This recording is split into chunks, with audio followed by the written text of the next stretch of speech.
Welcome, parishioners of East Gippsland, to the Gospel Reflection on 24th Sunday in Ordinary Time. I like to begin today with a story. Once, two friends, Jack and John, were walking through the desert. During their journey, there was an argument between both of them. In the heat of the argument, Jack slapped John in his face.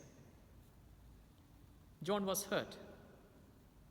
But without saying anything, John wrote in the sand, "Today my friend slapped me in the face." They kept on walking, and then they reached near a river. There they decided to go for a swim. As they were swimming in the river, John started drowning, but Jack saved him. After John was saved from the drowning, he wrote on a rock nearby, "Today my friend saved me from drowning." Jack was astounded and asked John, "After I hurt you, you wrote in the sand, and now you write on a rock. Why?" John said, "When someone hurts us, we should write it down in the sand, where the winds of forgiveness can erase it away. But when someone does something good for us, we should engrave it on a rock, where no wind can ever erase it."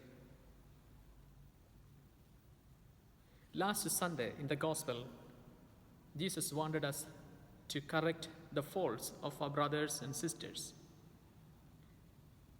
While we are trying to take steps to fulfill his demands of correcting others, suddenly in today's Gospel, he advises us to forgive others as our Heavenly Father forgives us. This is Jesus' way of approaching earthly life. He urges us also to approach our earthly journey in this way. But this is not an easy way to achieve, because we all are born weak, incomplete, and imperfect. But this way of life becomes easy for us if we accept that we are sinful and we need forgiveness from God.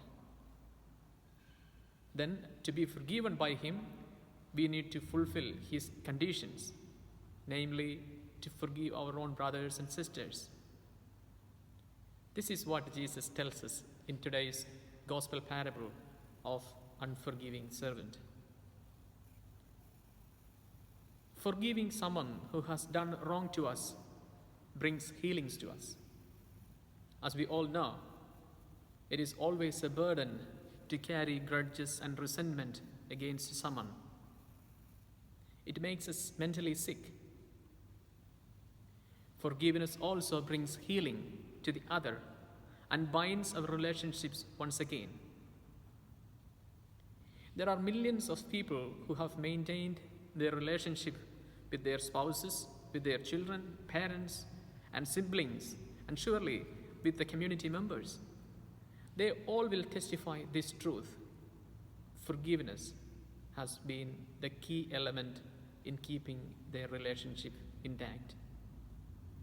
There are many couples, even before every sunset, they remarry their spouses by the virtue of forgiveness. It is easy to talk about forgiveness, but the practicality can be a little difficult. Last Friday was the Remembrance Day of 9/11 incident. As we were having lunch on Friday, Father Michael asked me, "Avi, what is your memory of that day?" I said, "As a 13-year-old boy, in the morning I got out of the house to go to school. I saw the newspaper on our driveway, and it took my attention that something was written in a very bold letters. I took the newspaper and it read, "War has begun." That was the title. As I reached school, there was so much discussion about what had happened.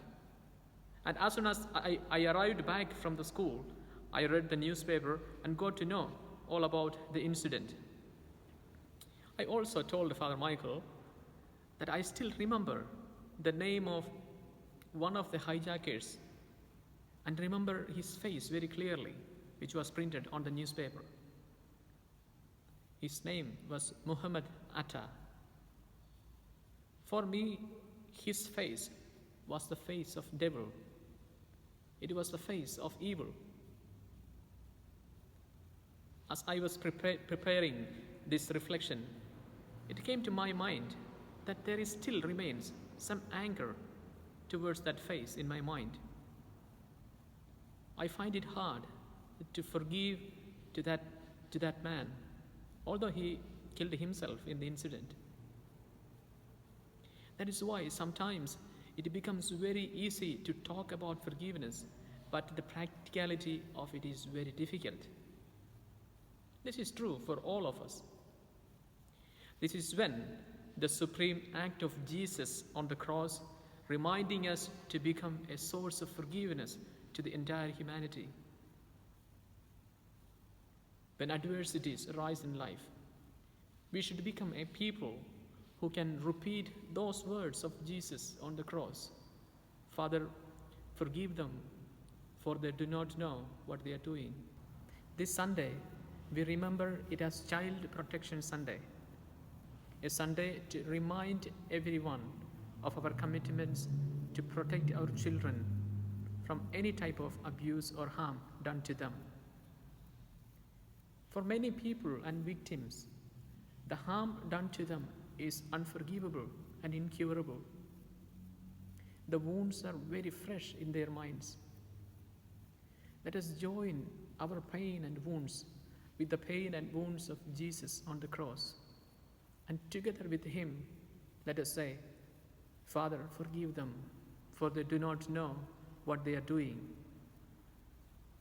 Unless we forgive, we cannot seek forgiveness. That is what Jesus teaches us in today's gospel. Therefore, let us forgive, but not forget.